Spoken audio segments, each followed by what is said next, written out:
She was moving through the crowd in perfect royal form, composed, gracious, every inch the future queen.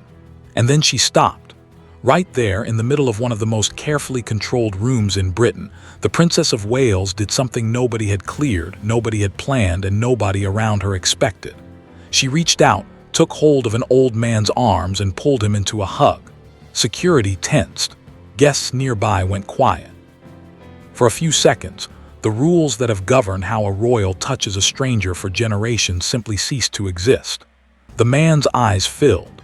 And the reason behind that single embrace, once you know it, is the kind of thing that stays with you long after the video ends. So who was he? Which old gentleman did Princess Catherine suddenly hug, breaking every established protocol in the room to do it? To answer that, we have to follow a thread that runs back 60 years, through gunfire on a London street, through a marriage that lasted a lifetime, and through one final promise made at a dying woman's bedside. This is the whole story. Let's take it from the beginning. It happened on the 21st of April, 2026, inside the Marble Hall of Buckingham Palace. The occasion was deeply emotional in its own right. It would have been Queen Elizabeth II's 100th birthday, and the royal family had gathered to honor her memory. More than 200 guests filled the room, among them representatives of the late Queen's beloved charities, from Cancer Research UK to the British Red Cross, and a remarkable group of fellow centenarians, men and women who, like Elizabeth herself, were marking 100 years of life. Earlier that day, the family had visited the British Museum to view the design for a national memorial to the Queen, a tribute that will one day overlook them all. The King had addressed the nation, ending with a line that broke a few hearts on its own, calling her his darling mama and telling her she remains forever in their hearts. So the air in that hall was already heavy with feeling. It was, for William and Kate, their first public appearance after a 3-week Easter break, and the Princess of Wales arrived dressed for the solemnity of it, in a soft lavender design and jewelry chosen for its sentiment. She looked, by every account, completely in command of the moment. And then she met an 88-year-old man, and the command gave way to something far more human. His name is Tony Gledhill. To most of the room, he was simply one more distinguished elderly guest, a man who carried himself with the quiet dignity of someone who has seen a great deal of life. But the people who knew the history knew they were standing near a genuine hero. Anthony John Gledhill holds the George Cross, the highest award for gallantry a British civilian can receive, an honor so rare that the entire country tends to take notice when it is given. He earned it not in a war, not in some distant theater, but on an ordinary working afternoon on the streets of South London, when he was a young police constable who decided that armed men were not going to get away on his watch. That afternoon would have killed most people. It very nearly killed him. And 6 decades later, it was the reason a future queen would cross a crowded palace hall to hold him. What actually unfolded between them was captured by Rebecca English, the royal editor of the Daily Mail, who was in the room and shared the footage online within hours. In the video, you can see the two of them standing close, Gledhill holding onto Catherine's arms as they talk quietly, the noise of the reception falling away around them. There is nothing performed about it. It is two people having a real conversation in the middle of a formal event. And then the princess leans in and wraps him in an embrace.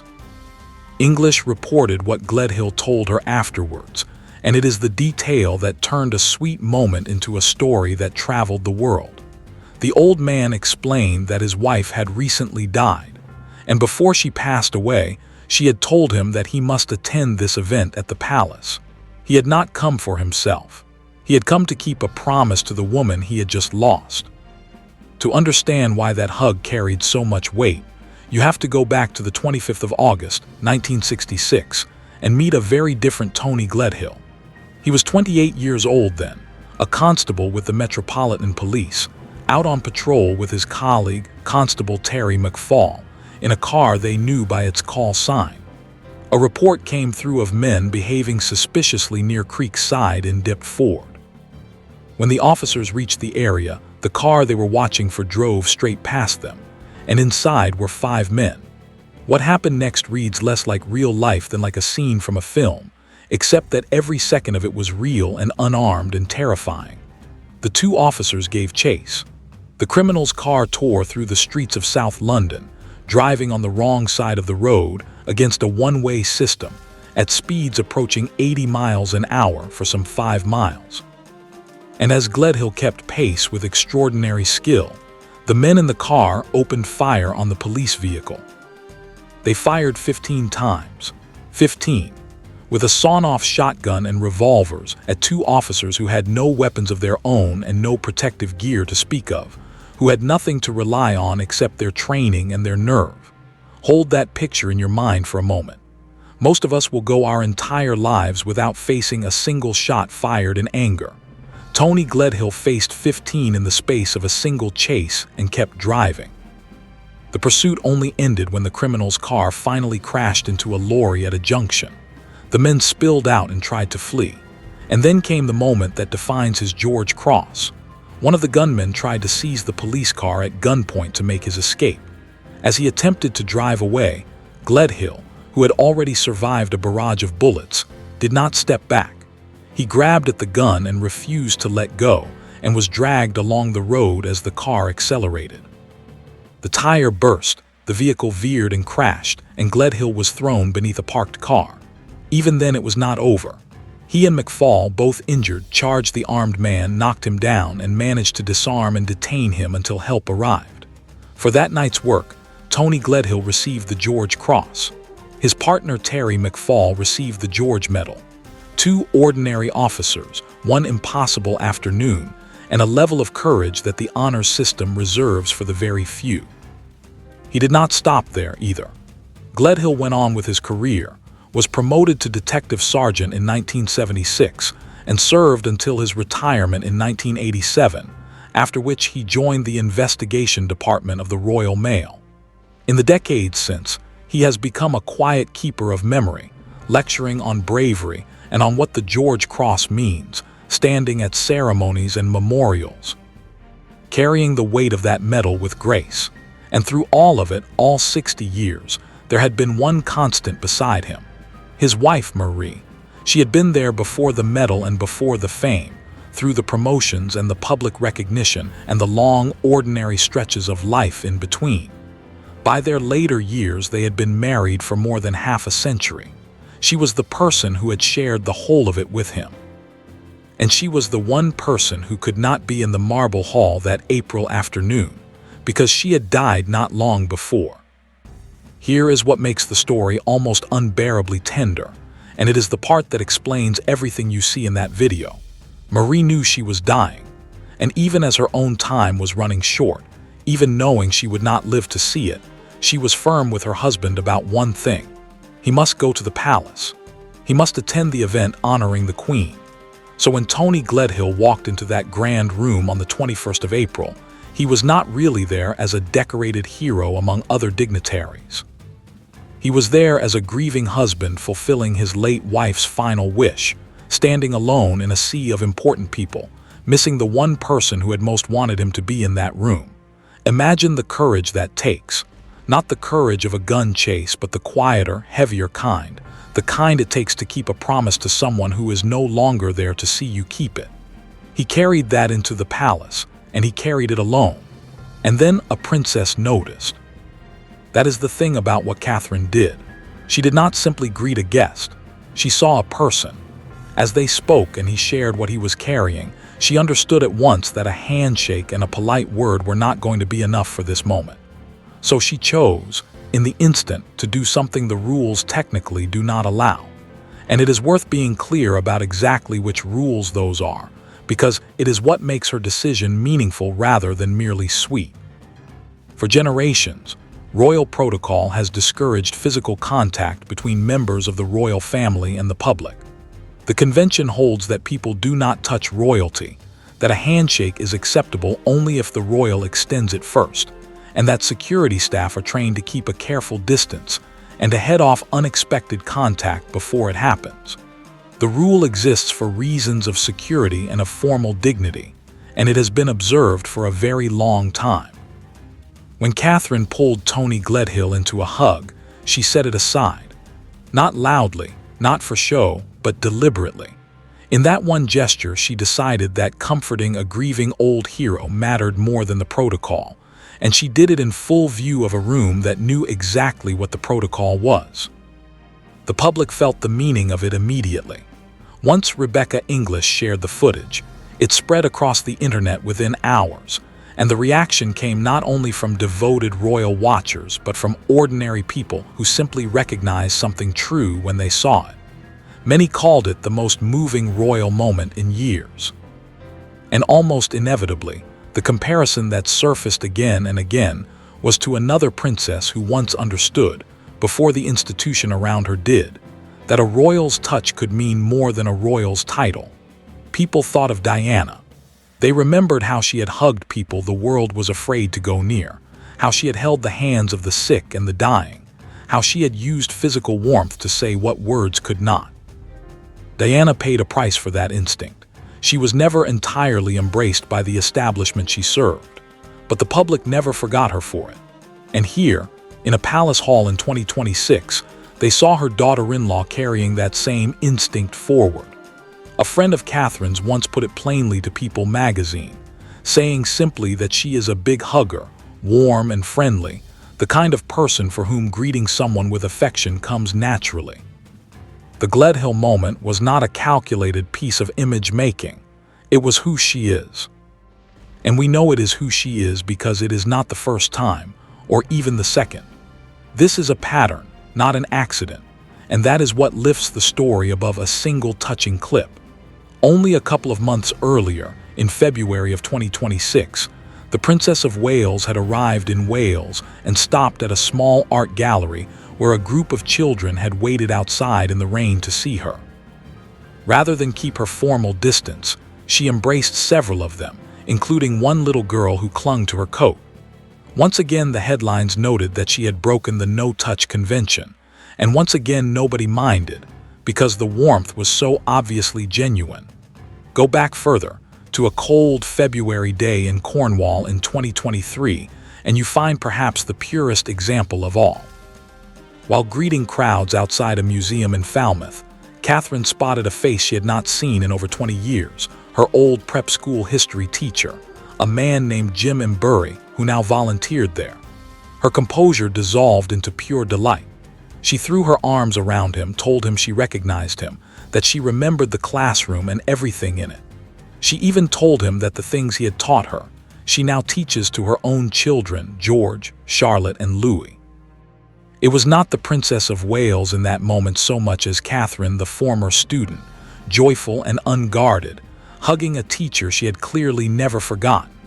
Her old teacher, ever dry, would later joke that he hated to think what those children were being taught. The moment, of course, went viral too. Put all of these together, the teacher in Cornwall, the children in the rain, the grieving hero in the marble hall, and a clear portrait emerges of the kind of Queen Britain is preparing to have. She does not wait for the perfect, sanctioned moment to show compassion.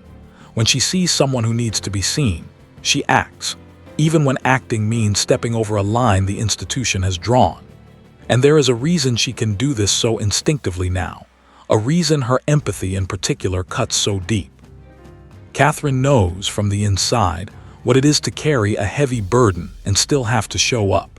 In 2024, she faced a cancer diagnosis of her own, and rather than hide entirely behind palace walls, she chose to be open about it in a way that broke with royal tradition. She has spoken honestly about how recovery is not a straight line, describing the strange, uneven path of finding what she once called a new normal, and admitting that life after treatment can feel less like a smooth road and more like a roller coaster. That is not the language of protocol. It is the language of someone who has genuinely suffered and come through it. And it is precisely that experience that lets her stand in front of a man like Tony Gledhill, a man weighed down by grief, and understand without being told exactly what he needs. Not a formal greeting, to be seen, to be held, and to know that what he is doing matters. There was another small, revealing moment at that very same reception, one that almost got lost beneath the hug. Speaking quietly to a group of women, the future queen admitted something that very few people in her position would ever say out loud. She confessed that she actually finds these huge, crowded events genuinely hard, and added, with a touch of self-deprecation, that she has such a soft voice that she is forever being told to speak up. Think about that honesty for a moment. The most polished royal of her generation, the woman who appeared to glide through that hall in perfect form, quietly telling near strangers that the whole thing is difficult for her. It is the same impulse that drove the hug, the willingness to be a real person inside a role that is built to make people seem more than human.